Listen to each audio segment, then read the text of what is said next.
Nous sommes une famille, un seul cœur, un seul esprit. Les distances ne nous séparent pas. Nous sommes un en toi.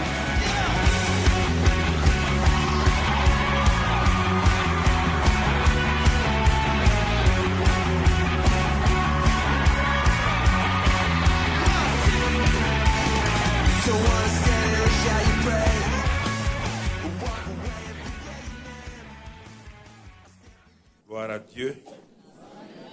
C'est une joie pour moi d'être là et de me tenir dans la présence du Seigneur avec vous. C'est une grâce du Seigneur d'avoir de telles excellentes personnes avec nous à ce jeûne 2014. Vous êtes des excellentes personnes et la grâce de Dieu avec vous. Dites Amen quand même. Quand on vous critique, vous murmurez. Quand on vous loue, vous vous taisez. Quand on vous critique, taisez-vous. Quand on vous loue, dites Amen. Amen. Voilà comment le chrétien vit, mon frère. Et là, tu dépasses les frontières et tu vas de l'avant. Alors, pour ne pas trop vous retenir, nous rendons grâce. Comme je l'ai dit, chaque matin, je vais aborder la faveur divine, les réalités de la faveur divine, que le monde chrétien a pensé que la grâce est une chose faible, que la grâce est tout juste quelque chose pour nous permettre de vivre dans le péché et en disant oui, par la grâce de Dieu, ça ira. C'est faux. La grâce est égale à une équation, faveur imméritée plus capacité surnaturelle. Alors quand vous voyez la faveur imméritée, la capacité surnaturelle n'est pas loin. Et cela est très important. Et je bénis le Seigneur pour ce temps que nous passons ensemble pendant cette semaine. Et chaque soir, je vais aller un peu dans le message général concernant l'Esprit et l'Esprit Saint et aussi comment vivre dans la victoire, dans la vie chrétienne victorieuse. Alors, ce soir, nous allons tout juste parler d'un thème qui est d'actualité depuis la chute d'Adam et Ève et que Satan a continué à amplifier d'année en année et nous sommes arrivés dans le siècle où cela est vraiment très très difficile de vivre la foi chrétienne. Et notre titre ce soir, c'est « Résister à l'esprit d'intimidation ». Il est important que vous compreniez ce terme-là, « résister à l'esprit d'intimidation ». Pourquoi nous parlons d'intimidation? Parce que les gens pensent que l'intimidation, c'est les grandes choses. Non, vous allez vous apercevoir que la plupart des chrétiens aujourd'hui, et en particulier dans le monde occidental, l'esprit d'intimidation est tellement aiguisé sous plusieurs formes, les journaux, la télévision, donc toutes ces choses que les gens vous racontent en parlant des sectes, des gourous, en parlant que ceux qui prient pour les malades, ce sont des illuminés, tout ça c'est l'intimidation. Ce qui fait que la plupart des chrétiens n'osent pas se révéler en public. Il y a un silence, hein? Vous n'osez pas vous révéler en public parce que vous êtes intimidé, que vous le voulez ou pas. Vous n'osez pas défendre. Toutes les religions défendent. Regardez les autres religions, comment les gens défendent violemment. On n'a pas dit d'être violent, on dit d'être violent en esprit. Mais regardez autour de vous, comment les autres prennent du terrain et en ce moment, les évangéliques semblent reculer. Vous êtes là aujourd'hui dans cette grande église parce qu'un homme comme Papa Jean et son épouse ont refusé l'esprit d'intimidation. Ont avancé pas à pas durant les années, malgré les critiques des gens, malgré les insultes, ils sont restés fermes dans ce qu'ils croyaient et ils ont montré publiquement que leur foi était réelle. Alors, si il est notre Père, et nous sommes ses enfants, tel père, tel fils. Alors, résister à l'esprit d'intimidation est une chose. Quand nous regardons à travers la Bible, dès le commencement déjà, on voit cet esprit d'intimidation qui a commencé tout doucement à s'infiltrer dans la vie des hommes de Dieu. On voit, quand nous prenons simplement le père de la foi, Abraham, quand il va rentrer en Égypte, il dit que à sa femme de dire qu'il est sa sœur, pour ne pas, parce qu'il est déjà intimidé par la grandeur de cette nation-là, par la puissance de Pharaon, et il fait un compromis en faisant un demi-mensonge, et pour dire, donc il était déjà intimidé. Quand on regarde Moïse, quand il a voulu libérer le peuple et qu'il a tué un Égyptien, et que le lendemain il est revenu, et qu'un Israélite lui a dit simplement, tu veux me tuer comme celui que tu as tué hier, il a été intimidé, il a fui 40 ans dans le désert. Dieu n'a pas envoyé Moïse dans le désert, c'est sa peur, c'est l'intimidation qu'il a envoyé dans le désert.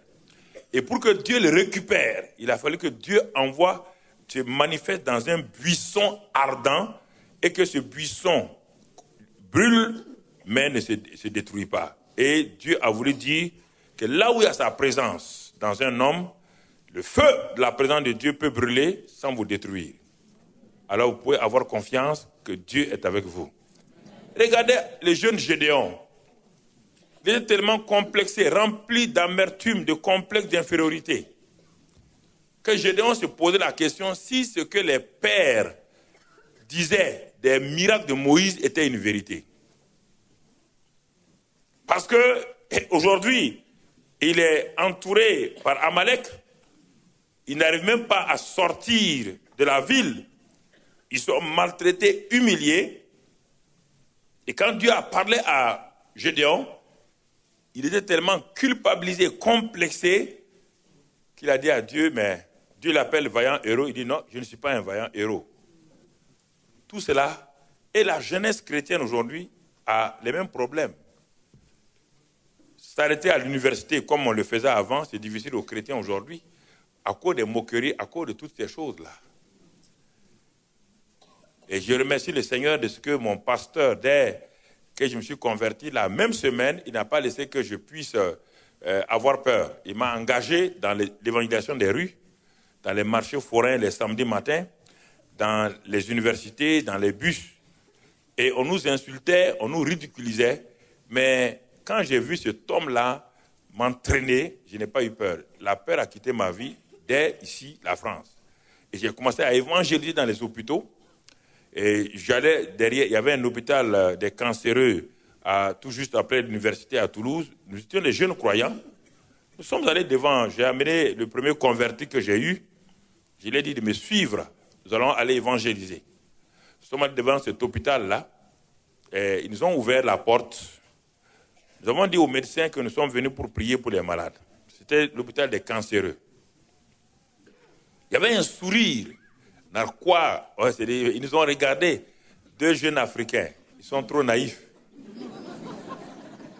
Trop naïfs et peut-être ils n'ont pas encore la mentalité scientifique. Ils ne comprennent pas ce qu'est le cancer. Ils ne comprennent pas toutes ces choses-là. Nous leur avons demandé seulement de nous permettre de rentrer. Bon. Comme ils ont vu qu'on n'était pas si dangereux que ça,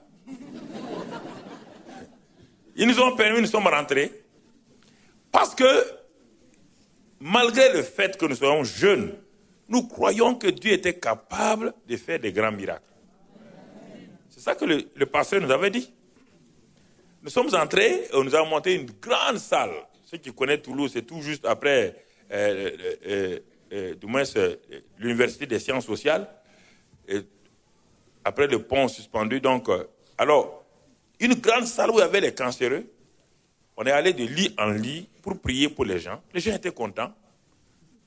On n'a pas vu des grands miracles se passer instantanément, mais on n'a pas peur. Et ensuite, nous avons vu tout juste un endroit qui était entouré par comme un genre de rideau. Nous avons dit, est-ce qu'on peut rentrer là? Ils ont dit non, ce sont des cancéreux qui sont à la... Voilà, et que c'est difficile, ils ne peuvent même pas supporter une présence. Nous avons demandé, est-ce que, s'il vous plaît, on peut rentrer? À la fin, les infirmiers nous ont fait rentrer. Effectivement, l'odeur de la chair humaine était là. Nous sommes entrés par compassion. Et ils étaient 7 ou 8. Nous avons posé les mains sur eux doucement. On a prié par la foi. Et les infirmiers nous ont dit, ces gens-là ne dormaient pas. On a vu que la plupart d'entre eux ont commencé à dormir. On a vu une paix inonder cette petite île de souffrance-là. Et nous sommes sortis après. Mais les infirmiers, les docteurs étaient étonnés que des gens qui n'ont jamais fait la médecine et des jeunes étudiants osent entrer. Parce qu'il fallait vaincre l'esprit d'intimidation. L'esprit d'intimidation a plusieurs formes. Un intellectuel devant quelqu'un qui n'a pas beaucoup étudié peut être intimidé par les gros mots, les grosses paroles qu'il peut dire. Donc l'intimidation est partout dans la société et surtout vis-à-vis du monde chrétien aujourd'hui. Alors si on n'y prend pas garde, la grande commission que Jésus nous a confiée d'aller par tout le monde et d'annoncer qu'il est mort pour nos péchés, qu'il est ressuscité, nous risquons de ne pas pouvoir le faire à cause de la peur que nous avons. Et l'atmosphère de ce monde, dès que vous sortez de l'église, vous entrez dans les rues de n'importe quelle ville, tout de suite vous êtes saisi par un esprit de tourmente qui est là.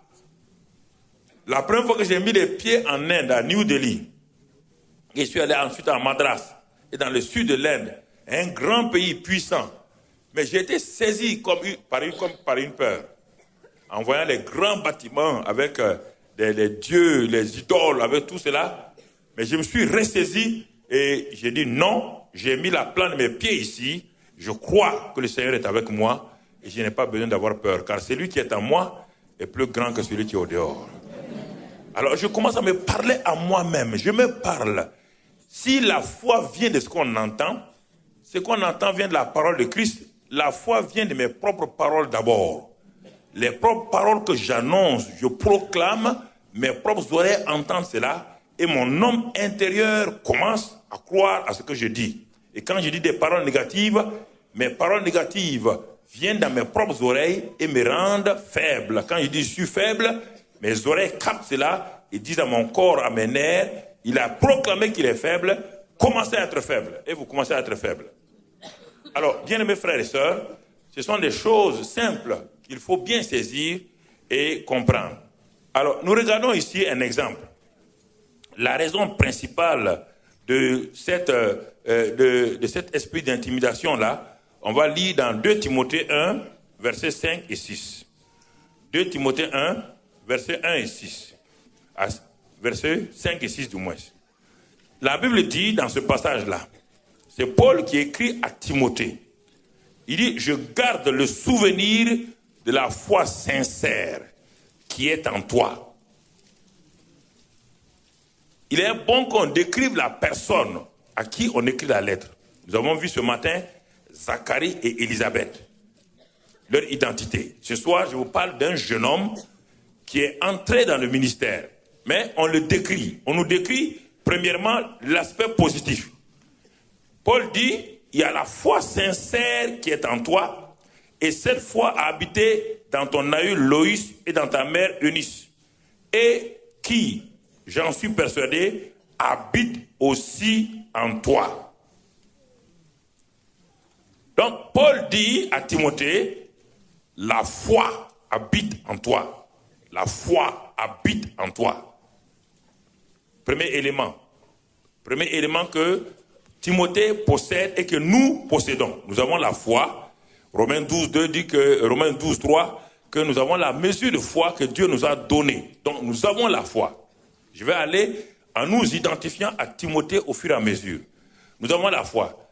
Alors, la deuxième chose est que Timothée a reçu, c'est pourquoi le verset 6, il dit, c'est pourquoi je t'exhorte à ranimer le don de Dieu que tu as reçu par l'imposition de mes mains. Deuxième chose, il a reçu le don de Dieu, le don du Saint-Esprit. Voici un homme qui est pleinement équipé. Il a la foi, il a le don de Dieu qu'il a reçu par l'imposition des mains de Paul.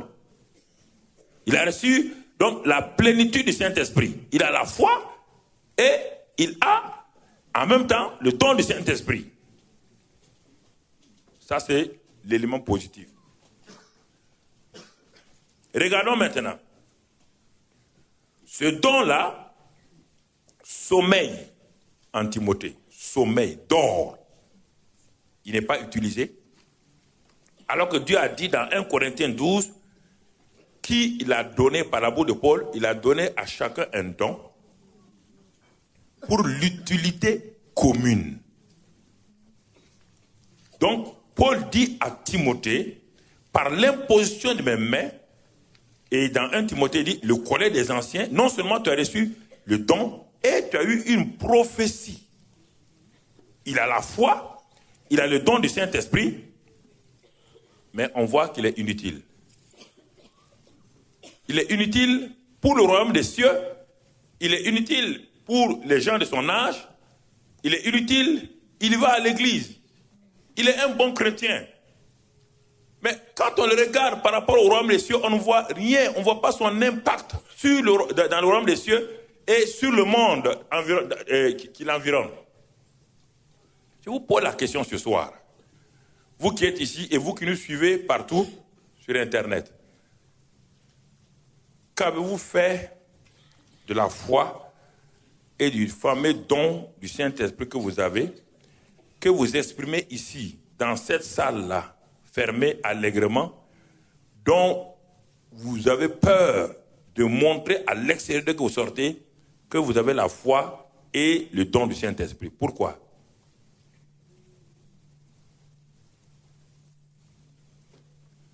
J'ai dit que le bâtiment d'église, c'est un centre d'adoration, un centre de prière, un centre de louange, un centre de formation, d'équipement. Mais quand on a fini l'école, on va au dehors pour montrer ce qu'on a reçu. Alors je pose la question, pourquoi ce don de la foi et le don du Saint-Esprit dorment en vous? Pourquoi ils dorment en vous? Il n'y a pas que Papa Jean ou Samuel ou les pasteurs qui sont ici qui ont reçu ça. Chacun d'entre vous qui avez reçu le don du Saint-Esprit, il dit, vous recevrez une puissance. Quand la personne du Saint-Esprit viendra en vous, et vous serez mes témoins. Vous serez mes témoins. Je pose la question. Pourquoi devant des situations, vous êtes paralysés? Pourquoi vous n'osez pas ouvrir votre bouche? Pourquoi vous n'osez pas? La religion, on dit la religion est privée, pas le christianisme. Le christianisme n'est pas privé, le christianisme est public. C'est pour tout le monde. On doit aller partout le dire. Si la religion est privée, ça regarde les religieux. Mais pas les chrétiens. Je parle des disciples de Christ. Jésus a dit à ses disciples, allez et dites-leur que je suis mort pour eux, j'ai pris leurs péchés, je les ai réconciliés avec le Père et que maintenant, quiconque croit en moi peut avoir la vie éternelle, la vie de Dieu. Dites-leur ça, c'est la bonne nouvelle. Alors, une bonne nouvelle. Quand vous avez la promotion au service, tout le quartier saura. Non, mais écoutez-moi. Quand vous avez des bonnes choses, tout le monde le sait. Et la meilleure des bonnes nouvelles, Jésus-Christ, personne ne le sait de vous. Ce n'est pas normal. Comment voulez-vous vous dire que Dieu vous aime? Je n'ai pas dit non. Mais vous ne faites rien pour lui. Je ne vous culpabilise pas, mais je vous dis la vérité pour que vous sachiez. Votre voiture, vous allez chaque dimanche au culte, seul dans votre voiture ou avec votre femme. Personne n'est là avec vous. Pendant des années, vous n'avez fait rentrer personne. Il est dit que il y a la joie dans le ciel pour un seul pécheur qui se répand. Donc chaque fois qu'un pécheur se répand, se tourne vers Christ, Papa bon Dieu, et tout le ciel est dans la joie de savoir qu'une seule âme vient d'accepter Christ. Et vous n'avez jamais fait lever Papa bon Dieu, vous n'avez jamais fait que le cœur de Papa bon Dieu soit dans la joie, vous n'amenez personne à Christ. On dit celui qui gagne une âme est sage. Quand le ciel vous regarde, c'est formidable. Le Seigneur vous aime, il vous bénit. Mais je vous pose la question, où est la joie que vous donnez au ciel? Papa, bon Dieu, quand il vous regarde, quand il voit tout le monde, il dit, ah, celui-ci là, hier, il dit à Jésus, il a amené quelqu'un à moi, parce qu'il a osé ouvrir sa bouche. Dans un milieu vraiment difficile, il a osé ouvrir sa bouche. Et le ciel est content. Jésus et le Père sont contents. Les anges sont contents. Mais quand il se tourne vers toi, il tourne la face. Parce que personne ne rentre dans le ciel, personne ne rentre dans le royaume des cieux à cause de toi. Réfléchis. Et tu as la foi, tu as le don du Saint-Esprit. Qu'est-ce qui t'empêche de parler? L'esprit d'intimidation. Est-ce que c'est une malédiction? Non. Est-ce que l'esprit d'intimidation peut être vaincu? Oui. On n'a pas besoin d'aller à Polytechnique pour vaincre l'esprit d'intimidation. On n'a pas besoin de faire de grandes études. Car c'est lui, le Saint-Esprit qui est en vous, est plus grand que toutes sortes d'esprits qui sont au dehors. Toutes sortes d'esprits. Le Saint-Esprit qui est en vous est plus grand que n'importe quel esprit. Vous avez le nom de Jésus. Vous avez le sang de Jésus. Vous avez le Saint-Esprit. Vous avez la parole de Dieu. Vous avez tout pour repousser l'esprit d'intimidation. Vous refusez.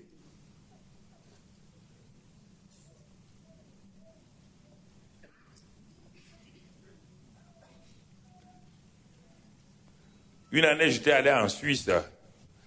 Pendant des années, pendant 20 ans, je partais en Suisse. Mais je faisais le tour de la Suisse dans les années 80, 88, quand j'ai commencé à aller, jusque dans les années presque 95. Mais chaque année, à chaque réunion, dans chaque ville de Suisse où j'allais, il y avait toujours un petit groupe qui me suivait chaque année, avec les mêmes problèmes, les mêmes maladies depuis 15-20 ans. On prie, et Samuel a prié pour eux, papa Jean a prié pour eux, et en ce temps il y avait Jean-Louis Jaillet qui a prié pour eux, tout le monde a prié pour eux, Mamadou a prié pour eux. Jamais il n'y a rien de changé. Chaque année qu'on vient, on est là. Oui, ma soeur, qu'est-ce qu'il y a? C'est le même problème là-haut. C'est le même problème là-haut. Donc Dieu n'a pas résolu ce problème. Non, non. 15 ans, Dieu n'a pas résolu. Voilà le problème. La parole de Dieu libère. Écoutez, je vous ai dit, quand il conduisait tout de suite l'adoration, là, je ne sais pas pourquoi. Il faut que vous appreniez à être conscient. Quand il adorait, là, il y avait une présence forte. Et ma femme et moi, nous avons dit, il faut qu'on ait ces chants-là, rapidement.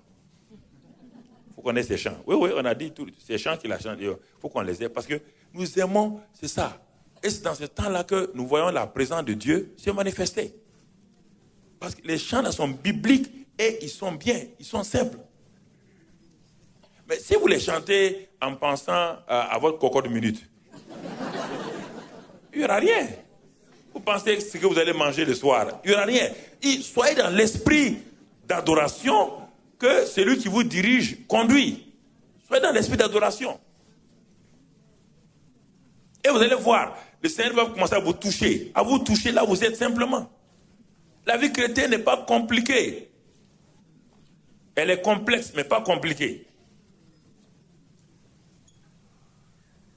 Alors, quand nous regardons maintenant, pourquoi, je dis, la plupart des chrétiens ne sont pas opérationnels, c'est à cause de l'ADM de Satan. L'ADM de Satan, c'est l'arme de destruction massive. Satan a plusieurs armes de destruction, mais la principale qu'il a réservée pour les chrétiens, c'est l'intimidation. C'est son arme principale. Il a intimidé le peuple d'Israël, l'armée d'Israël, pendant 40 jours à travers Goliath. 40 jours, il a mis dans les bouches de Goliath. Il a d'abord présenté la taille de Goliath. Quand les yeux ont vu la taille de Goliath, les gens ont dit, mais c'est terminé. Si tu pars, il te met en morceaux comme un biscuit. Et ensuite, il a mis dans la bouche de Goliath des paroles puissantes. Comprenez? 40 jours. Le peuple se levait le matin, louait Dieu, adorait Dieu dans leur camp. Et il disait, alléluia. Satan est terrassé. Goliath est terrassé. Tout le monde chante, loue.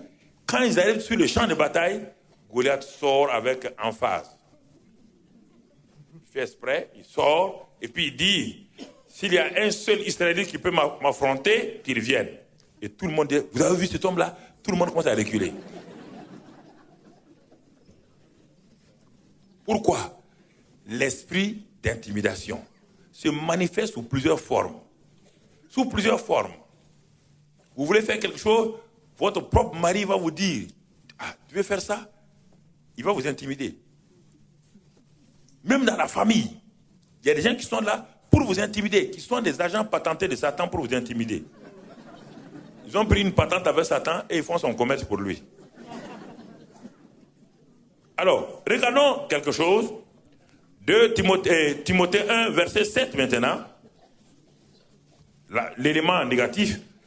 Car ce n'est pas un esprit de timidité que Dieu nous a donné, mais un esprit de force, d'amour et de sagesse.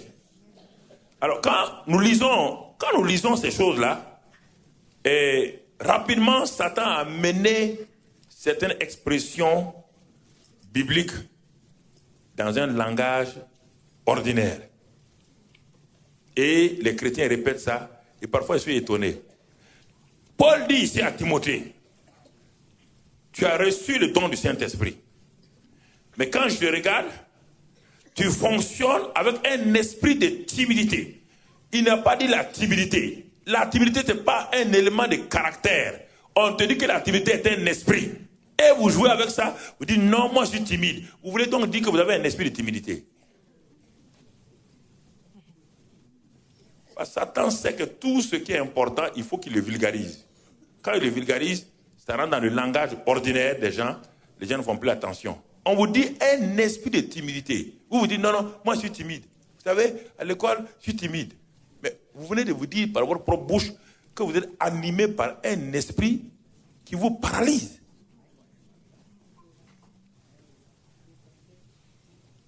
Et tout le monde dit ça. Non, non, notre enfant est timide. Non, non, il est timide, il est timide. On vous dit un esprit de timidité, vous dites que votre enfant est timide. Et vous vous amusez avec ça. Et vous voulez qu'on prie. On va prier pourquoi? Vous avez déjà condamné votre enfant en disant qu'il a un esprit de timidité. Il dit que Dieu n'est pas l'auteur de la timidité, de l'esprit de timidité, mais un esprit de force, d'amour et de sagesse. Le Saint-Esprit est l'esprit de puissance. Il met en nous l'amour, Romains 5,5. Il est l'esprit de sagesse. Et ce grand Saint-Esprit qui est en nous, et qui nous donne la force, l'amour et la sagesse, vous laissez ce grand Saint-Esprit et vous osez aller dire que vous avez la timidité, vous êtes timide. Et vous voulez que Dieu vous aide. Il va vous aider comment? Je pose la question, il va vous aider comment? C'est une insulte à Dieu? Il y a des choses, il faut prendre conscience et puis commencer à se révolter contre ça. Révoltez-vous contre ça. Révoltez-vous, rébellez-vous contre cet état d'esprit. Prenez votre position. Prenez votre position et dites non, je refuse. Je refuse. Je refuse de me laisser intimider par cette situation. Je refuse que mes yeux, parce que Satan utilise nos 5 sens. C'est pourquoi on parle du chrétien charnel. Quand on parle de la chair, on ne parle pas du corps. On parle des 5 sens. Quand on dit chrétien charnel, on ne parle pas de votre corps. Votre corps est neutre. On parle de vos 5 sens, vos yeux. Satan, quand il vous montre quelque chose par vos yeux, vous tremblez. Il vous fait entendre des choses, vous tremblez. Il vous fait toucher des choses, vous tremblez. Les 5 sens, c'est ça l'élément de la chair. Et il utilise ça pour vous paralyser. Vous avez un examen médical, le médecin prend ça, il regarde, vous le regardez, il ne vous regarde pas droit dans les yeux. Il regarde, son visage commence à serrer. Il est en train de faire quoi? Intimider? Il ne sait pas lui-même qu'il est en train de vous intimider. Parce qu'en tenant ce document dans sa main, en regardant, en ne souriant pas, tout de suite, votre tension fait commencer à faire quoi? Le battement de cœur fait quoi? Qu'est-ce qui se passe? Parce que vos yeux regardent le visage du médecin. Et vous déduisez que s'il ne parle pas, c'est que vous êtes déjà mort.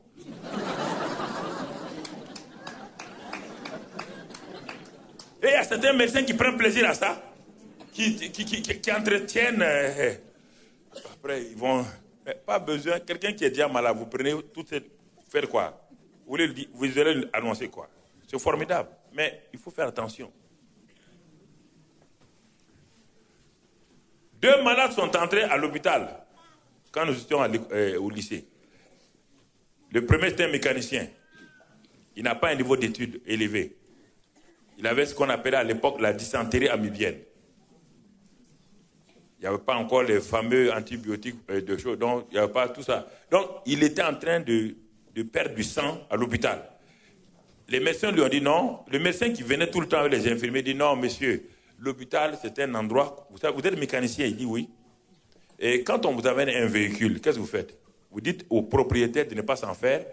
Je retape votre voiture et je vous la redonne la semaine prochaine. Nous sommes des mécaniciens de corps, ne vous en faites pas. On va vous retaper et la semaine prochaine, vous sortez. Et le mécanicien a dit, oui, je crois à ça. Je n'ai jamais dit à un propriétaire de voiture que sa voiture c'est fini. Quand il l'amène, même si le moteur est mort, on est capable de lui faire acheter un nouveau moteur pour que sa voiture redémarre. Alors, chaque jour, ce mécanicien pensait à sa famille. Je suis à l'hôpital pour qu'on me retape. Et quand le docteur venait, il le saluait, tout le monde, les infirmiers le saluaient, tout le monde le saluait avec joie. Au moment où ce mécanicien se rétablissait, on amenait un adjudant-chef de l'armée. À l'époque, on faisait le TAB. Qui connaît le TAB? Voilà, les anciens militaires. TAB. Il est rentré, il avait la même maladie, dans la même chambre, dysenterie amibienne. Dès qu'il est rentré, il a dit au mécanicien, non, c'est fini, on est mort. Le mécanicien dit, non, moi je ne suis pas mort. Il dit, mais tu ne connais rien toi, tu n'as pas fait la guerre, moi je connais la guerre. On est mort. Vous savez, quand on rentre à l'hôpital, c'est fini pour toi. Le mécanicien dit, non, l'hôpital, c'est comme l'atelier de mécanique. Quand on rentre là-dedans, on nous répare et on sort. Mais regarde le médecin, quand il rentre, le médecin vous sourit, il dit, allez mes amis, ça va aller, pensez à vos familles. Non, c'est vrai, ces médecins, ils mentent, hein. Ils n'osent pas te dire la vérité. Tu as vu, il y a un papier derrière, au pied du lit, là. En ce temps, on mettait les températures au pied du lit. Mais lui, il dit que ces papiers-là, pourquoi on n'arrive pas à les lire? Parce qu'ils savent les lire tout seuls. Et c'est pourquoi... Mais le mécanicien dit non, pas question. Moi, je suis rentré ici pour sortir, vivant. Je refuse. Tu es militaire, je suis militaire moi aussi à ma manière. Et le mécanicien est sorti, le militaire est mort. Pourquoi? Pour lui, aller à l'hôpital n'est pas un cimetière. L'hôpital et le cimetière, c'est différent. Mais votre pensée, écoutez, tout le temps, les négatifs. Les négatifs. Cultivez les négatifs. Vous entendez les nouvelles à la radio. Vous entendez telle chose. Vous entendez telle chose. Un jeune homme est venu me voir il y a plusieurs années, quand le sida commençait, un professeur de mathématiques. Il dit, ah, frère Karambiri, j'ai le sida. Il dit, mais quelqu'un qui a le sida ne vient pas annoncer comme ça, comme il est en train d'annoncer la loterie. Et puis, il vient comme ça, il dit, j'ai le sida. Il dit, mais alors, tu veux me dire quoi? Il dit, non, pourquoi tu le dis? Il dit, non, mais non, on a dit que quand on a le sida, voilà tel signe, tel signe, tel signe, tel signe, tel signe. Et moi, je les ai toutes. Il dit, montre-moi ces signes-là. Il me dit, non, t'as vu, il y a des boutons ici. Il dit, mais tout le monde a des boutons. Tout le monde a des boutons. Non, mais tu sais, moi, mes boutons là, j'ai vu ce que le médecin a dit là, l'autre jour à la télévision, à la radio. Mais il dit, c'est pourquoi tu regardes trop ta tête. Il voulait me forcer à me faire croire qu'il avait le sida. Il dit, mais tu es un professeur de mathématiques? Il m'a dit, oui. Et tu ne sais pas faire une démonstration? Paul dit à Timothée, mais ce n'est pas un esprit de timidité que Dieu nous a donné. Dieu ne donne pas un esprit de timidité à qui que ce soit, ni l'esprit de peur, ni l'esprit d'angoisse. Dieu n'en donne pas. Il n'est pas la source des esprits mauvais. Tant que tu ne vas pas accepter ça, on a beau prier pour toi, rien ne se passe.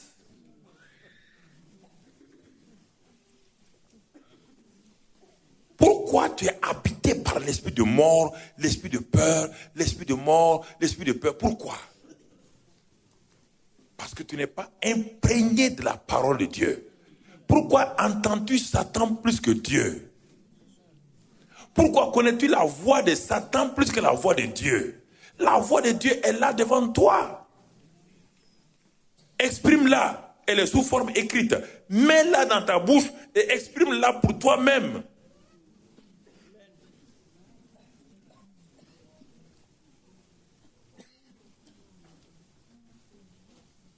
Ça, c'est important.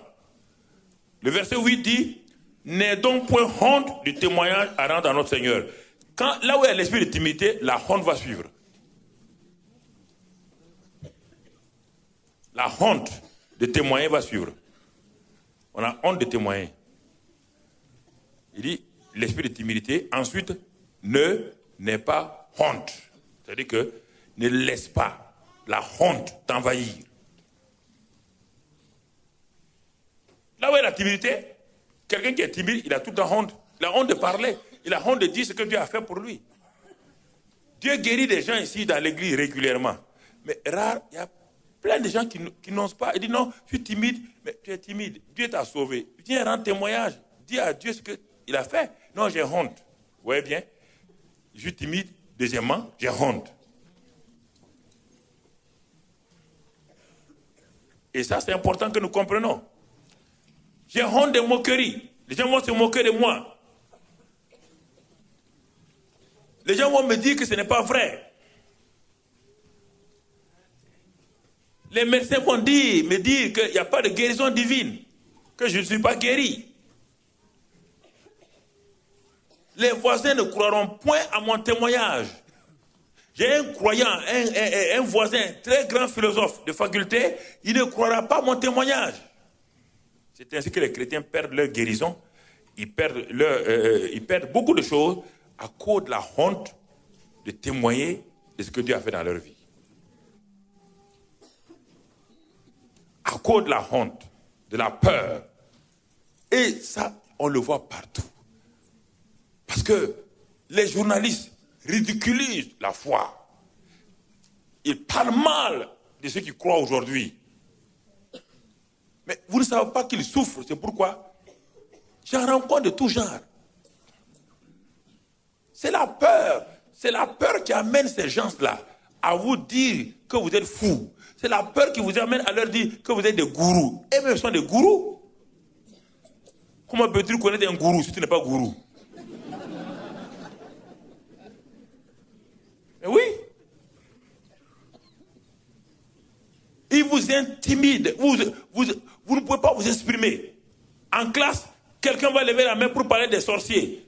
Quelqu'un, mais tout le monde rit. Oui, c'est vrai. On a vu ça l'autre jour à la télé. Quelqu'un va parler de Satan. Tout le monde va rire. Mais vous, chrétiens, vous voulez parler de Jésus, Satan vous dit, si tu parles de Jésus, ils vont rire de toi. Et vous taisez.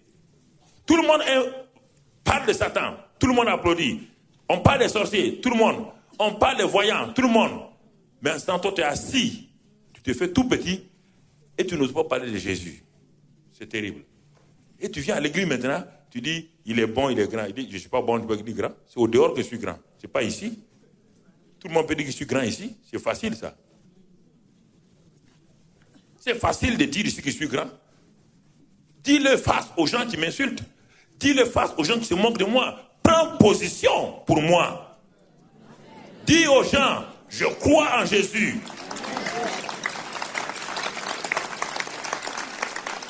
Dis aux gens que tu crois en Jésus. Dis-leur, n'aie pas peur. Ils vont jouer au dur. Mais quand j'étais nouvellement converti, et tout le monde savait que j'étais du moins un gars violent à l'université sur le campus. Les gens avaient peur de moi. Quand je me suis converti à Toulouse, les gens ont dit, maintenant, et j'ai été intimidé pendant le premier mois. Parce qu'on dit, le loup est devenu agneau. Donc, on peut lui faire ce qu'on veut. Pour aller à l'église, je prenais un sac, je mets ma Bible dans le sac, je ferme bien. Et à l'heure de l'évangélisation, je sortais. Les gens disaient, Mamadou, où tu vas? J'ai dit, je m'en vais en ville. Mais je ne dis pas que je m'en vais à l'église, je m'en vais en ville. Ça a duré comme ça jusqu'au jour où Jésus m'a dit, 1 mois après, si tu as honte de moi, j'aurai honte de toi. Alors j'ai sorti ma Bible à la couverture rouge. Je l'ai tenue dans ma main. J'ai traversé tout le campus. Mes genoux font couca, couca, couca. Mais je pensais que tout le monde me regardait. Oh, c'est terrible, hein? Quand on a décidé, je croyais que tout le monde se moquait de moi. Mais je transpirais tout seul. Or, personne ne me regardait. Personne. Personne. Il me dit, bon, quand on est arrivé au restaurant universitaire, le restaurant était plus grand que ça 2 fois. Donc, au restaurant universitaire, quand on pose le panier, il faut rendre grâce à Dieu. Oh là, j'ai dit, Seigneur, ça c'est grave. Quand je pose ça, il dit, merci Seigneur. Il dit, non, non. Rends-moi grâce. Un jour, j'ai pris mon courage à 2 mains. J'ai posé mon plateau. J'étais avec un ami. J'ai posé le plateau. Et après, j'ai fermé les yeux. On dirait que c'est l'éternité. Je n'avais pas envie d'ouvrir parce que tout le monde sur moi me regardait. Mamadou, il est devenu fou. Il prie pour manger. Mais il est fou. J'ai fermé les yeux. J'ai prié. Dieu dit, mais ouvre tes yeux. Je dis, non, Seigneur, attends. Tout le monde me regarde. Faut pas. Quand j'ai ouvert les yeux, personne ne me regardait. Personne ne me regardait. Ah, là, j'ai commencé à comprendre. Je ne savais pas, je ne connaissais pas le message de l'esprit d'intimidation. Mais j'ai commencé à comprendre, en tant que jeune croyant, qu'il y a Satan qui a rempli l'atmosphère. Il s'appelle le prince de l'air.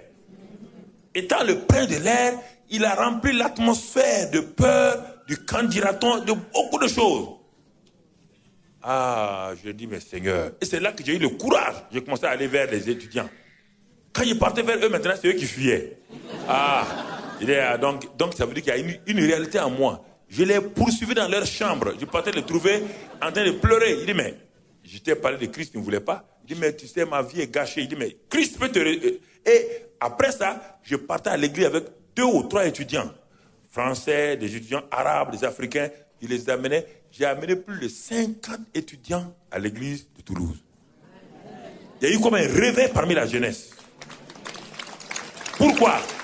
Parce que j'ai vaincu l'esprit d'intimidation. J'ai vaincu l'esprit d'intimidation. Et un jour, un de mes amis béninois, qui est devenu fou brusquement parce qu'il pratiquait le vaudou, il est devenu fou. On l'a amené au Crous. Le Crous, c'est le centre régional des œufs universitaires. Et je sortais vers 10h du matin pour aller en ville, pour aller chez une chrétienne, une maman. Au moment où je suis arrivé près du restaurant universitaire, la voix du Saint-Esprit me parle. La voix du Saint-Esprit me dit, va au Crous. Mais j'ai dit à Dieu, mais le Crous, c'est tout juste pour les bourses à la fin du mois. On ne sommes pas à la fin du mois pour avoir des bourses. Donc je peux aller au Crous, je n'ai pas besoin, j'ai des tickets de restaurant, j'ai de l'argent qu'on m'a donné, mais ce n'est pas la fin du mois. Mais le Saint-Esprit insiste, va au Crous. Alors, je me suis tourné, je suis allé au Crous. J'arrive au Crous, c'était tout juste à Toulouse à l'époque, c'était tout juste au premier étage. Je monte l'escalier et je trouve là mon ami béninois qui s'appelle Hubert, avec une dizaine d'étudiants béninois qui l'ont attrapé. Ils sont allés pour faire un bond. C'était UTA à l'époque, ils partaient en Afrique, UTA. Donc, faire un bond de rapatriement de mon ami au Bénin. Alors, dès que j'arrive, on me dit, ah, ton ami est devenu fou. Je le regarde et la voix du Saint-Esprit me dit, dis-le, dis, Hubert, le Seigneur peut te guérir. Il dit, mais Seigneur, tu vois, c'est des étudiants, hein. Et puis ils sont en lettres modernes, ça veut dire qu'ils sont dans la psychologie, psychanalyse et tout ça, là, ils sont dans ça. Ils vont me psychanalyser tout de suite. Non, mais le Seigneur me dit, dis-le, dis-lui que je peux le guérir. C'est pourquoi tu es venu ici. Je me suis arrêté, j'ai dit, mais Hubert, Dieu peut te guérir. Comme prévu, les étudiants sont mis à rire. Ils ont dit, Mamadou et Hubert, pareil.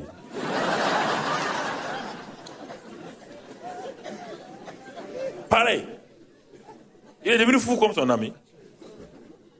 Dieu me dit, répète une seconde fois. Il n'y avait une dame burkinabé qui était derrière moi, qui était catholique. C'est elle seule qui a dit, mais c'est vrai, Dieu peut guérir. En dehors d'elle. Dieu me dit, je répète une deuxième fois. Alors, les étudiants béninois ont dit à la dame qui s'occupait du bon, comme il a dit que Dieu peut guérir son ami Hubert, nous, on va remettre son ami Hubert. Ils m'ont remis Hubert entre mes mains. Maintenant, qu'est-ce que je vais faire de lui? What is the question? Donc, comme j'ai dit ça, maintenant, j'étais embêté, j'ai dit à Dieu, tu vois, c'est ça, quand tu parles trop aux gens, on a des problèmes. Tu vas parler, maintenant j'ai un problème. Je prends Hubert, j'ai dit, on va au campus. On s'en va manger à midi, je l'amène à ma chambre. Et à l'église de Toulouse, tous les lundis, on a évangélisation à 15h. J'ai dit à Hubert, on va aller à l'église. Il dit non. Parce que les démons de vaudou ne voulaient pas entendre parler de Jésus. Ah. Mais j'ai dit, mais ça c'est grave. Je suis en France. Et bientôt il fera nuit. Où est-ce qu'il va dormir? Et s'il lui arrive quelque chose, la police va m'arrêter. Ben, j'ai dit, Hubert, on va en ville. Il dit, ok. Alors nous avons pris le bus qui partait à l'église. Je ne lui ai rien dit. Quand on est devant l'église, cette place Arnaud Bernard, la rue Tamponnière, je pousse le portail et je pousse Hubert là-dedans. Il s'est assis. Au premier banc, j'étais assis à côté de lui. Quand le pasteur s'est levé, M. Roux, il a prêché sur le sang de Jésus. Quand il a prêché sur le sang de Jésus, je voyais mon ami qui tremblait. C'est la première fois que j'entendais le sang de Jésus moi-même. Quand il a fini de prêcher, j'ai dit à M. Roux, priez pour mon ami. Avant qu'il prie, Hubert était totalement délivré. Vous voyez, frère, si je n'ai pas vaincu l'esprit d'intimidation, pour écouter la voix du Seigneur et dire là que Dieu peut le guérir, ce monsieur-là retournerait au Bénin fou. Il a été guéri, il a repassé sa licence en allemand et ensuite en sciences de l'éducation. Il a eu 2 licences la même année. C'est pour vous dire, frère, que l'esprit d'intimidation vous fait croire que ça ne marchera pas, que ça n'ira pas, que vous n'en sortirez pas. Vous allez vous rendre ridicule. Vous êtes ridicule de parler de Dieu dans ce 21e siècle. Ridicule de dire que Dieu guérit. Ridicule de dire que Dieu délivre. Ridicule de dire que Dieu exauce la prière. Il n'y a aucun coefficient de corrélation entre Dieu et vos problèmes aujourd'hui, disent les statisticiens immoraux. Aucun coefficient de corrélation. Pourquoi? Parce que l'esprit d'intimidation. Vous arrivez au service, le patron vous dit, alors, et votre week-end? Ah oui, on est allé à l'église. Ah bon? Vous allez à l'église encore, vous? Ah. Prochainement, quand il vous dit, mais où êtes-vous allé votre week-end? Oui, on est sorti avec mon mari, on n'est pas... Vous avez peur de dire que vous êtes allé à l'église une deuxième fois. L'esprit d'intimidation fait que vous ne pouvez plus témoigner de l'amour de Dieu à quelqu'un au service.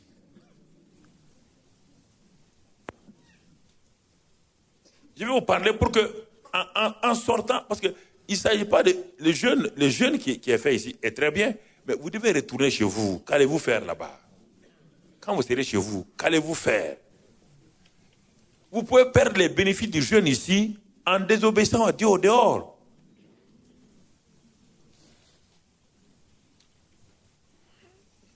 « 1 Timothée 4, 14, c'est un des éléments aussi. Il y a d'abord l'esprit de peur, de timidité, l'esprit de honte, de moquerie et tout. Mais 1 Timothée 4, 14, là, il dit, ne néglige pas le don qui est en toi. Autre élément qui fait qu'on n'est pas performant, c'est la négligence. La négligence. Nous négligeons les dons que Dieu nous a donnés. Il n'y a aucun d'entre vous ici qui n'ait pas reçu, parce que le Saint-Esprit est en vous, le Saint-Esprit est en vous avec tous ses dons. Mais il manifeste minimum un don, si vous le voulez, pour que vous puissiez être utile aux autres. Il n'y a pas un d'entre vous rempli du Saint-Esprit qui n'a pas le Saint-Esprit et qui n'a pas un don. Ça n'existe pas. Il n'y a pas quelque chose de spécial. Quand je me suis converti, il n'y avait rien de spécial. Le pasteur m'a dit, vous recevrez le Saint-Esprit, et j'ai reçu le Saint-Esprit dans ma chambre, Et j'ai commencé à opérer par la foi simplement. Par la foi. Mais j'ai fait de telle manière que ma vie soit en règle avec Dieu. Alors, bien aimés frères et sœurs, quand je regarde tout ce que Dieu nous a donné, et je vois que nous sommes tout juste au bord de ce fleuve-là, et Dieu nous dit, puisez pour boire, on vient avec une petite cuillère de peur d'assécher le fleuve de Dieu. Une petite cuillère. Non, Seigneur, ça me suffit largement. C'est bon. Dieu dit, ah bon, avec toute ce vaste fleuve-là, tu ne peux pas épuiser mes bontés. Tu ne peux pas épuiser ma grâce. Ma grâce est suffisante, elle est abondante. J'espère que vous allez comprendre cela, frère. Ne venez pas pour être des assistés sociaux spirituels. Ne soyez pas tout le temps à la merci, dépendant des autres.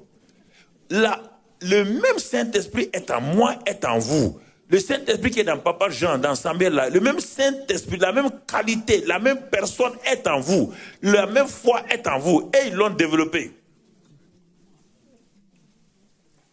Ils l'ont développé. 2 enfants naissent le même jour. L'un va aller s'asseoir sur les gradins pour voir les champions du monde courir, alors qu'il avait la même puissance de courir, d'avoir la même médaille d'or. Mais il devient un simple spectateur. Et son ami qui remporte la médaille d'or, c'est pour son ami qu'on chante l'hymne national français. C'est son ami qui élève le drapeau français. Et lui, il est assis sur le gradin en train de regarder son ami, alors qu'il avait les mêmes muscles, tout. Il fallait qu'il s'entraîne, qu'il exerce. C'est ça la différence. Vous avez le même don, vous refusez. Et vous attendez, vous courez pour voir quelqu'un. Mais il n'y a pas quelqu'un d'exceptionnel. Personne n'est exceptionnel. Ni votre âge, ni rien. Personne. Regardez dans Esdras 4.4. Qui est derrière l'intimidation? Le chapitre Esdras 4.4. Alors les gens du pays découragèrent le peuple de Juda. Ils l'intimidèrent pour l'empêcher de bâtir. On dit les gens du pays. Quel pays? Le pays des ténèbres. Qu'est-ce qu'ils ont fait? Ils ont vu un peuple qui est venu pour bâtir, dont le chef était Esdras. Esdras, Néhémie, les autres. Mais ici, dans le livre d'Esdras, on parle d'Esdras. Qu'est-ce qu'ils ont fait? Ils découragèrent le peuple. Ils les ont découragés. Ils ne les ont pas frappés. Sur le plan physique, il ne peut pas les frapper. Mais Satan n'a pas de puissance contre toi. Il va te décourager. Il va te dire des choses bizarres. Il va te dire que c'est à cause de ta femme que rien ne va. Il va te dire que c'est à cause de ton mari que rien ne va. Que si tu avais épousé une autre femme, ça ira. Ce n'est pas vrai. Ils découragèrent et intimidèrent. Ils ont intimidé, mais ils n'ont pas pu arrêter Esdras, ni Néhémie, ni personne. Pourquoi vous laissez intimider? Pourquoi vous laissez arrêter? Pourquoi laissez-vous arrêter, vous laissez arrêter devant des situations qui n'en valent pas? Pourquoi? Parce que ici, l'intelligence non renouvelée refuse de croire la parole de Dieu face aux problèmes. Croire que les problèmes sont réels plus que la parole de Dieu. Si vous n'êtes pas habitué à vivre, à pratiquer la parole de Dieu, c'est difficile pour vous, frères, difficile pour vous, quand il y aura des épreuves, d'utiliser la parole de Dieu en ce moment-là. Parce que si vous n'avez pas été exercé à tirer un revolver, ce n'est pas au moment où le voleur rentre que vous pourrez tirer. Vous risquez de tirer le revolver sur vous-même. Mais oui, parce que vous n'êtes pas habitué. Donc, la parole de Dieu est une épée. Si vous l'exercez, plus vous avez cette habileté de pouvoir repousser l'ennemi, de résister à l'ennemi, de pouvoir manier cette épée-là pour repousser l'ennemi.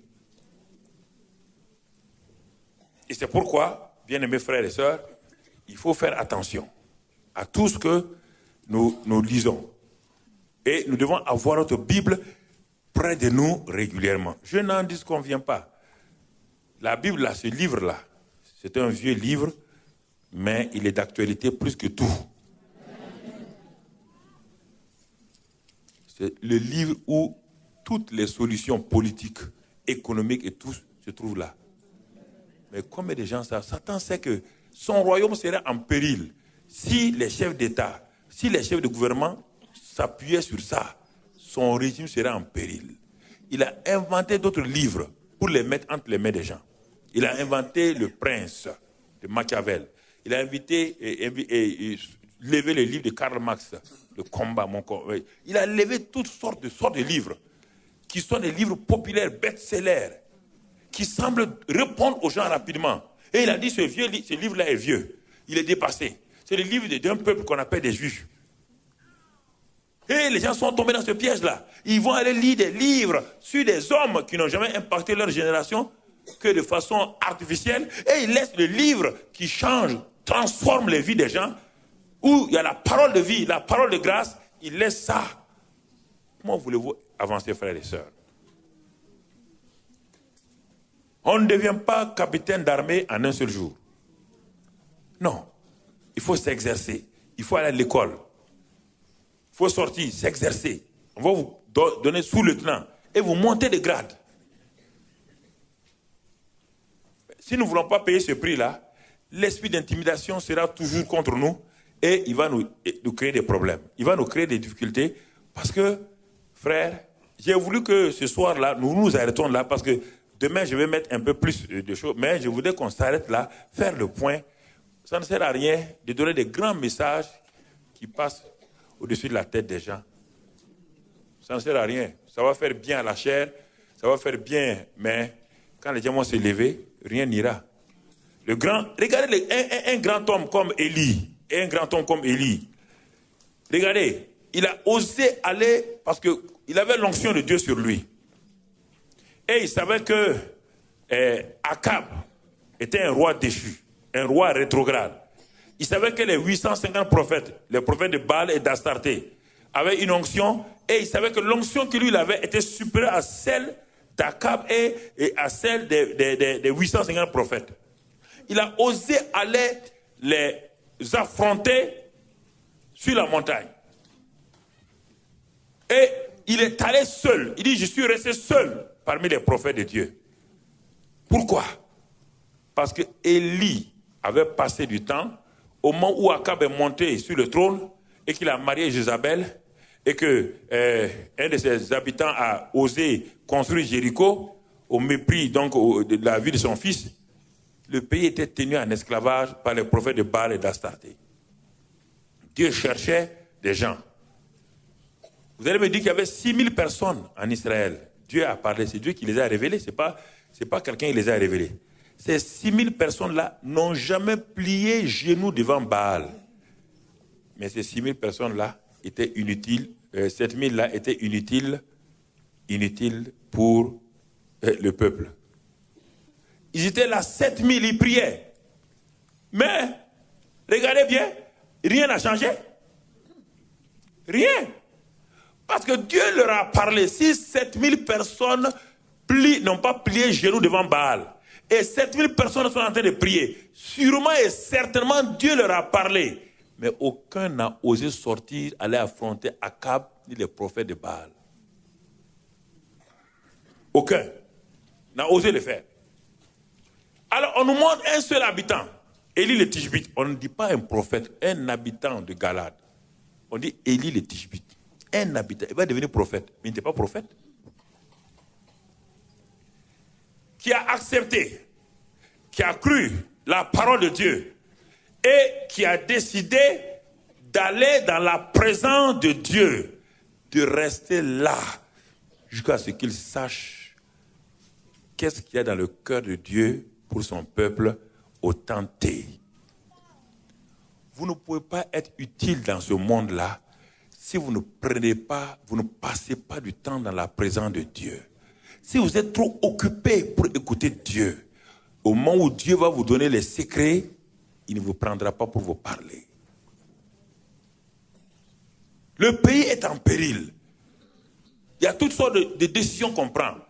Les nations, je le dis sans peur, les nations, les États, les gouvernements prennent des décisions contre le christianisme de façon insidieuse. Vous êtes assis, vous subissez toutes ces choses-là et vous n'allez pas sur vos genoux pour que l'atmosphère change jusqu'au jour où on vous dira vous ne pourrez plus prier dans vos églises et c'est en ce moment-là que vous saurez que c'est trop tard. Je vous préviens, je vous parle, je fais une parenthèse. Si vous ne croyez pas, un jour vous le verrez de vos yeux. Vous ne voulez pas écouter ce que Dieu dit. Nous avons vu dès les premiers jours, Dieu parle. Actuellement, Dieu est en train de parler. Combien de gens ont des récepteurs pour capter la voix de Dieu pour la France?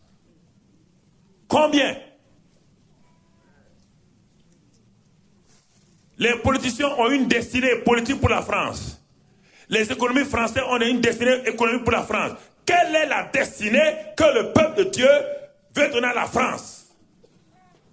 Quel est votre programme? Chaque parti politique a son programme. Les socialistes, les tout. Mais quel est le programme de l'Église pour la France? Quel est votre programme? Je vous pose la question. Quel est votre programme? Dites-moi un peu. C'est normal. Nous sommes dans une concurrence. Chacun veut dominer. C'est normal. Chacun veut dominer. Ils ont raison.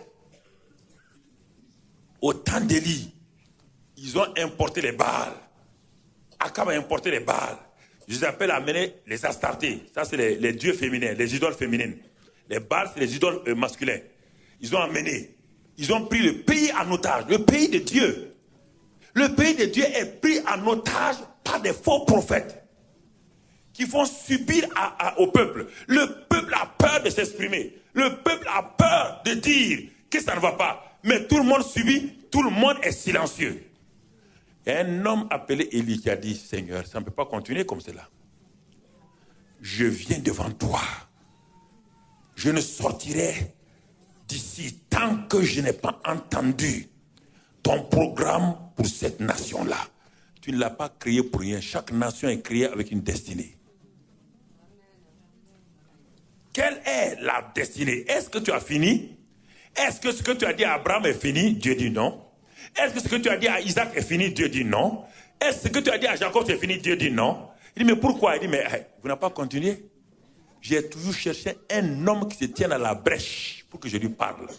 Je ne parle qu'à ceux qui se tiennent à la brèche. Je ne parle pas à n'importe qui. Je parle à ceux qui décident de plier genoux, de ployer genoux devant moi et de rester dans ma présence jusqu'à ce que ma voix douce du Saint-Esprit puisse venir leur parler. Veux-tu être cet homme-là? Élie dit, me voici, tu as trouvé l'homme qu'il faut.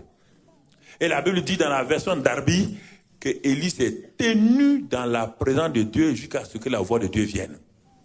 Quand la voix de Dieu est venue, Élie est sorti de cette présence-là pour aller se présenter devant Akab. Personne ne peut se présenter devant Akab, un roi si méchant, s'il n'est pas sorti de la présence de Dieu. Impossible, frère. Pour rencontrer Akab, il faut sortir de la présence de Dieu. Les Akab qui vous tiennent dans votre vie, les Goliaths qui vous tiennent dans votre vie, vous ne pouvez pas les affronter tant que vous n'avez pas entendu Dieu pour votre problème familial, votre problème professionnel. Si vous ne l'avez pas entendu, vous allez émettre du vent. Le Satan n'a pas peur de vos cris, il n'a pas peur des voix que vous allez annoncer. Quand il est sorti avec la certitude. Et Élie cherche Akab. Il s'en va rencontrer Akab. Il a vaincu l'esprit d'intimidation. Il a vaincu la peur. Il s'en va devant Akab. Il dit, mais voilà. Il dit, voilà, ce n'est pas Dieu qui parle. Je viens de la présence de Dieu. Et il n'y aura ni pluie, ni rosée pendant 3 ans et demi, sinon à ma parole. J'ai la clé, je ferme. Frères et sœurs, je vous parle sérieusement. Vous pouvez demander au Burkina Faso. Il n'y a jamais eu de coup d'État au Burkina Faso sans que Dieu me prévienne 1 mois d'avance. Tout le monde est au courant. Tous les présidents sont au courant. Avant que Dieu ne parle, avant que quelque chose ne se passe, je dis, il y aura telle chose, changement de gouvernement, il y aura tant de... Dieu me parle. J'ai déjà dit à tout le monde le sait. Pourquoi?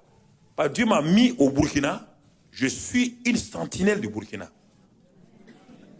Et je dois payer ce prix-là. Je dois payer ce prix. Dès le moment où j'ai quitté les affaires, quand j'étais pour le gouvernement, je m'occupais de César. Maintenant, je ne suis plus pour César. Je m'occupe de Dieu, un point, c'est tout. Tout. Plusieurs fois, d'autres pays ont failli entrer dans des situations terribles. Mais une semaine avant, on a annoncé ça. Tout est parti. La tour de prière que nous avons, 24 sur 24, 24 sur 24, 24 sur 24. Au téléphone, mais aussi, on a ce qu'on appelle l'équipe des champions, des jeunes gens, de 15 à même pas 21 ans. Ils viennent de faire toute une veillée la nuit, hier nuit. Ce sont des étudiants, des élèves. Ils étudient, mais ils sont dans les veillées, Donc, les choses terribles qui viennent sur le Burkina, c'est parti, dans d'autres pays. Non, je préfère vous dire ça. Non, écoutez, c'est des choses que ça fait 40 ans que je suis dans l'affaire, je sais de quoi je parle. Je ne suis pas un néophyte. Tu m'entends? Pas un néophyte. La plupart des pays africains, on leur a annoncé toutes ces choses-là. Mes amis centrafricains, je leur dis, vous êtes chrétiens, je dis, hey, écoutez, levez-vous. Vous avez lâché, hein? C'était la même chose en RDC. Quand Mobutu était là, on est parti là-bas. Et écoutez, il y a plein de choses. Tous les pays africains, là, je peux vous donner, si vous venez dans mon bureau, vous verrez leurs photos, les différents présidents que j'ai rencontrés. Pourquoi? Ils savent que ce que Dieu me dit va se passer. Donc, je vous dis, je vous répète, peuple français, c'est très bien, vous faites ce jeûne-là, c'est une bonne rencontre pour vous.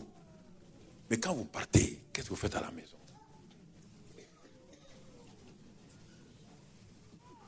Vous regardez les politiciens, ils font des bonnes choses.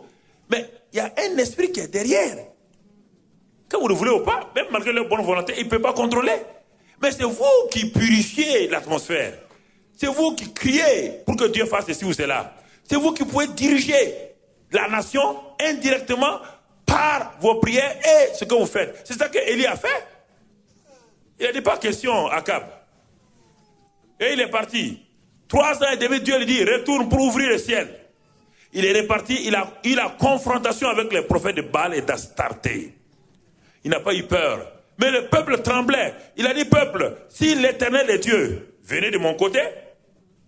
Si c'est Baal qui est Dieu, allez du côté de Baal. Le peuple est resté au milieu, il n'a rien dit. Silence. Pourquoi? Le peuple est troublé, il ne sait plus qui dit la vérité. Les peuples sont troublés parce que l'Église n'a pas pris position. L'Église de Christ refuse de prendre position. Dit on est apolitique. Apolitique ne veut pas dire qu'on est neutre. Le sel n'est pas neutre. Vous êtes le sel. La lumière n'est pas neutre. Vous êtes la lumière. Refusez de faire des compromis. L'Église n'est pas neutre. L'Église est engagée. Le sel n'est pas neutre. Quand vous mettez le sel dans n'importe quelle sauce, africaine, européenne, américaine, la sauce change le goût, le sel change le goût de la sauce. Vous mettez la lumière dans n'importe quel endroit, la lumière éclaire les ténèbres. L'Église n'est pas neutre. Refusez la peur. Tenez-vous debout et parlez à Dieu. Je refuse l'esprit de peur. Lèvez-vous maintenant pour dire, pas maintenant, j'ai pas de... C'est à partir de maintenant. Décidez. Non, décidez, c'est sérieux. Écoutez, personne ne croyait que les choses vont arriver dans tel pays. Personne ne le croyait. Personne. Jusqu'à ce que ça arrive. Quand c'est arrivé, tout le monde dit, qu'est-ce qu'on va faire? C'est trop tard. Il n'y a pas de garantie pour aucun pays. Hein. Je vous le dis, je préfère vous le dire clairement. Aucune garantie pour aucun pays. Il peut ne pas avoir guerre comme en Afrique. Mais si on t'empêche d'aller à l'église, d'avoir une Bible, si on t'empêche de prêcher Jésus dans la rue, ça commence à venir, non? Si on t'empêche d'imposer les mains aux gens malades, on te met en prison. C'est pas venu? Alors, qu'est-ce que vous avez fait? Vous enfermez dans vos églises comme ça, là, c'est très bien. Mais si vous êtes inutile au dehors, Satan rit. Venez ici danser, chanter, et que le monde meurt au dehors. À quoi ça vous sert de vous réunir si le monde meurt au dehors? Vous ne pouvez pas leur parler de l'amour de Dieu. L'esprit d'intimidation est sur vous. Regardez ce papa-là, regardez-le. Moi, pourquoi je respecte le papa Jean? Vous ne savez pas. Dès le premier jour que j'ai eu son livre, j'ai lu, il dit, Seigneur, donne-moi d'être comme cet homme-là, sans peur. J'ai lu ses témoignages. Il rentre, il n'a pas peur. Son livre m'a transformé totalement.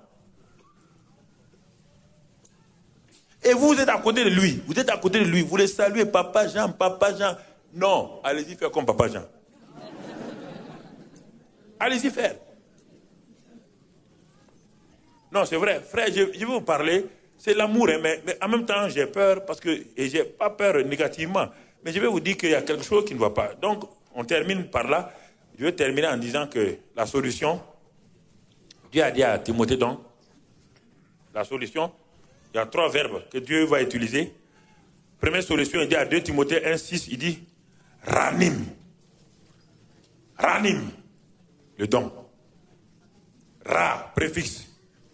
Le don était animé, maintenant il est éteint. Il dit quoi? Ranim, le don de Dieu que tu as reçu. Ranim. Dieu vous dit ce soir, ranimez. Pendant ce jeûne-là, quand vous viendrez le matin et le soir prier, Seigneur, ranime le don qui est en moi, que j'ai laissé étouffer. Seigneur, ranime, je vais être un témoin de Christ. On n'a pas dit que tu seras évangéliste. Non, je vais être un simple témoin. Là où je suis, un simple témoin. Tu n'as pas besoin de parler beaucoup, mais je vais être un témoin. Donne-moi une seule âme que je vais rencontrer. Je vais lui montrer l'amour de Dieu. Simplement, ranime le don. Deuxième verbe. Le deuxième verbe se trouve dans Jacques 4,7. Il dit résister au diable. Quand le don est ranimé, vous devez résister au diable avec la parole de Dieu. Jésus a résisté au diable en disant, il est écrit. Il avait lu uniquement la parole. Il est écrit. Jésus était rempli du Saint-Esprit. Et comme il est rempli du Saint-Esprit, le don était en lui, il a pu résister au diable. Si vous dites, Seigneur, ce soir, je veux réellement ranimer le don qui est en moi. Et je veux résister au diable. Deuxième verbe. Donc, ranimer, résister. Troisième verbe. Il dit dans Luc 10, 19, prenez autorité. Je vous ai donné le pouvoir de marcher. Non seulement vous résistez, maintenant il vous dit l'autorité de marcher sur les serpents, les scorpions et sur toute la puissance de l'ennemi et rien ne pourra vous nuire. Voilà les trois expressions. Ranime le don, résiste à Satan, ça c'est l'élément négatif, et maintenant prends autorité sur lui en disant au nom de Christ Jésus qu'il ne peut pas te nuire et que tu ordonnes à ces esprits-là qui te tourmentent d'aller de partir de toi. On va terminer par là. Restons un peu inclinons-nous devant Dieu. Ce soir, mon ami, avant de quitter ce lieu, je voudrais que tu t'examines. Pas demain matin, tu seras pour la prière ici, c'est bien. Mais ce soir, prends ton temps. On n'a pas fini, on a fini la prédication. Mais je veux tout juste que tu me donnes encore 2 ou 3 minutes pour que je puisse parler à ton cœur. Quel est ce soir, quel genre d'esprit d'intimidation opère dans ta vie? Quel est le genre d'esprit d'intimidation qui opère dans ta vie? Est-ce la peur des hommes? Est-ce la peur de perdre ta renommée?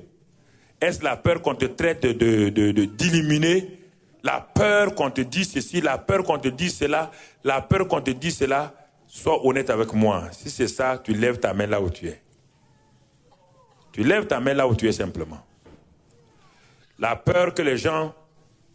la peur. Deuxième groupe. Vous baissez la main. Deuxième groupe. Quel est l'esprit d'intimidation qui te bloque et qui empêche? C'est la honte. Et l'esprit de moquerie dont tu as peur. La honte. La honte. Qu'est-ce que les gens vont dire? Regardez ma position, Seigneur. Je suis quelqu'un en qui tout le monde a confiance. Mais si je commence à parler de Jésus, les gens, j'ai honte de parler de Jésus en public. J'ai honte, Seigneur. J'ai honte de parler. Toi aussi, lève ta main. à cause de ta réputation, à cause de ta position sociale, ta position, tu as peur, tu as honte, lève ta main. Troisième groupe de gens, tous ceux qui, maintenant, parce qu'il utilise la négligence et la paresse. Négligence et paresse. Négligence de méditer la parole de Dieu. Négligence d'aller témoigner aux gens. La paresse d'aller chez les gens pour leur parler. Le Saint-Esprit t'a parlé plusieurs fois. Va parler à cette femme. Et tu es ici, il y a 3 ou 4 personnes qui sont mortes à cause de ta désobéissance. Le Seigneur t'a dit, va parler à cette femme. Tu n'es pas allé. 2 jours après, tu as appris qu'elle est morte. Après, Dieu t'a donné une nouvelle chance d'aller parler à cet homme à l'hôpital. Tu as eu peur d'aller. La personne est morte. Alors, cette négligence-là, tu es dans cette négligence et la paresse, toi aussi, tu lèves ta main là où tu es. Tu lèves ta main là où tu es. Il n'y a pas quelqu'un qui, ce soir-là, peut rester indifférent à tout cela. Alors, tous ceux qui ont levé la main, je vais prier une prière maintenant. C'est l'esprit d'intimidation qui vous empêche de vous manifester. Jeunes gens, l'esprit d'intimidation vous empêche de parler à vos camarades à l'université, de parler à vos camarades au lycée. Vous parlez de tout. Dès qu'on parle de Dieu, vous avez peur. Vos cœurs tremblent. Vous êtes concernés, vous aussi, jeunes gens. Si à votre âge, vous avez peur, honte de parler de Jésus, à quel moment vous le ferez? Lève ta main aussi, je vais prier. Lève ta main droite et pose ta main gauche sur ton cœur. Pose ta main gauche sur ton cœur et lève ta main droite. Je vais prier pour toi. Ce n'est pas le moment de regarder. Écoute-moi, si je chasse les démons, si tu ouvres les yeux, tu me regardes. Si tu as un démon, ça te regarde. Hein? Ferme tes yeux. Si le démon vient sur toi, tu auras des problèmes. Fermez vos yeux, s'il vous plaît. Ce n'est pas de l'amusement. Vous n'êtes pas habitué aux démons, vous croyez que c'est amusement. Ce n'est pas la peine de me regarder. Ferme tes yeux. Esprit d'intimidation, je te parle ce soir. Non, je te résiste dans le nom de Christ Jésus. Je commande. Tu en as assez tenu ces hommes et ces femmes dans la peur, dans la hantise, dans la honte. Tu les as maltraités, humiliés, en les faisant peur. Tu les as honnis. Tu les as rendus paresseux et négligents. Parce qu'à cause de ça, ils n'ont pas été opérationnels pour amener des hommes à la vie, pour gagner des âmes pour toi. C'est contre toi que je viens, contre toi maintenant. Esprit d'intimidation, tu m'entends? C'est contre toi que je viens ce soir. Je te lis. Non, ne parle pas, ne prie pas, mon ami. Je te lis ce soir. Dans le nom de Christ Jésus, je commande. Tu m'entends? C'est contre toi que je parle. Je commande dans le nom de Christ Jésus. Esprit de peur. Non, ne parle pas en langue. Esprit de peur. Je te réprime maintenant. Dans le nom de Christ Jésus. Je commande, toi qui as paralysé la langue de cette femme, je commande, tu libères maintenant au nom de Christ Jésus. Je t'ordonne. Tu m'entends? J'ai autorité sur toi. Tu m'entends? Tu ne peux rien faire. Tu as amené la peur. Je te commande au nom de Christ Jésus. Libère ces hommes et femmes. Sors maintenant. Sors. Libère. Libère leur vie maintenant au nom de Christ Jésus. Je commande maintenant. Recevez la délivrance. Esprit de mort. Esprit de paralysie. Je te réprime ce soir. Au nom de Christ Jésus. Je commande. Dans le nom de Christ Jésus. Maintenant. Recevez cette délivrance-là. Au nom de Christ Jésus. Recevez cette délivrance-là. Au nom de Christ Jésus. Recevez cette délivrance. Cette femme, ça sort comme dans ta gorge. Ouvre ta bouche maintenant. Laisse maintenant au nom de Christ Jésus. Il y a comme un serpent qui est noué. Tu nouais tes entrailles. Reçois cette délivrance maintenant au nom de Christ Jésus. Maintenant, comme il y a un fer au niveau de ta tête, et c'était comme serré. Maintenant, je brise tout cela. Ce joug qui était sur toi est brisé. Maintenant, au nom de Christ Jésus, Père, que cette onction que tu leur as donnée, de témoigner à ce monde-là, qui se perd, lève tes deux mains maintenant. Père, donne-leur maintenant même de recevoir ce renouvellement. Que cette onction soit ranimée dans leur vie. Qu'en quittant le jeûne de Milou 2014, qu'ils soient des gagneurs d'âme, qu'ils soient des femmes et des hommes, qui vont témoigner, qui vont manifester l'amour de Christ envers leurs voisins.